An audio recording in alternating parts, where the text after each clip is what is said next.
ചിറക്കടവ് ഗ്രാമപഞ്ചായത്തിന്റെ നേതൃത്വത്തിൽ സ്കൂൾ കുട്ടികൾക്കായി നടപ്പാക്കുന്ന കായിക പരിശീലന പരിപാടിയുടെ ഉദ്ഘാടനം നടന്നു. പഞ്ചായത്ത് 8 ലക്ഷം രൂപ ചെലവിലാണ് 2022 മുതൽ 100ഓളം കുട്ടികൾക്കായി വിവിധ മേഖലകളിലായി കായിക പരിശീലനം നൽകുന്നത്. പൊൻകുന്നം ഗവൺമെന്റ് സ്കൂളിൽ നടന്ന യോഗത്തിൽ government chief whip doctor N Jayaraja ഉദ്ഘാടനം നിർവഹിച്ചു.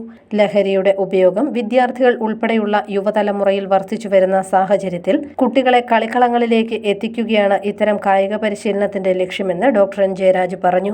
ഇന്ന് കായിക രംഗത്തെക്കുറിച്ച് വളരെയേറെ ബോധവാന്മാരാകുന്ന ഒരു കാലഘട്ടമാണ്. കാരണം പ്രത്യേകിച്ച് കുട്ടികൾക്കിടയിലൊക്കെ ലഹരി ഉൾപ്പെടെയുള്ള മാരകമായ അപകടങ്ങൾ വർദ്ധിച്ചു വരുന്നതിനുള്ള ഒരു ആശങ്ക ഉള്ള ഒരു കാലഘട്ടത്തിൽ അതിനുള്ള ഏറ്റവും വലിയ പ്രധാനപ്പെട്ട പ്രതിവിധി ബോധവൽക്കരണം മാത്രമല്ല, ബോധവൽക്കരണത്തോടൊപ്പം കുട്ടികൾക്ക് മറ്റ് ഇതര മാർഗങ്ങൾ കൂടി അവർക്ക് അവരുടെ കായിക ശേഷി വർദ്ധിപ്പിക്കാൻ അവരുടെ സർഗാത്മകമായ കഴിവുകൾ മറ്റു രീതിയിലേക്ക് മാറ്റിയെടുക്കാനും അവർക്ക് അതിനുവേണ്ടി കൂടുതൽ സമയം കണ്ടെത്താനുള്ള പദ്ധതികൾ രൂപീകരിക്കുക എന്നുള്ളതാണ് ഏറ്റവും മികച്ച രീതിയിൽ ലഹരിയെ നേരിടാനുള്ള ഏറ്റവും പ്രധാനപ്പെട്ട കാര്യം.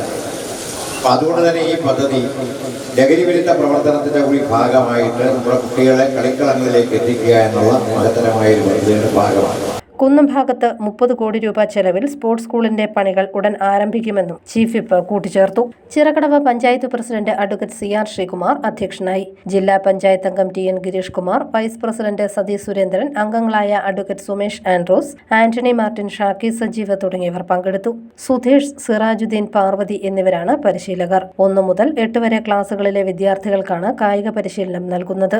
ഉദ്ഘാടന യോഗത്തിന് ശേഷം വിശിഷ്ടാതിഥികളും വിദ്യാർത്ഥികളും ചേർന്ന് പരിശീലനത്തിന്റെ ആദ്യ പാഠങ്ങൾ പരിശീലിച്ചു.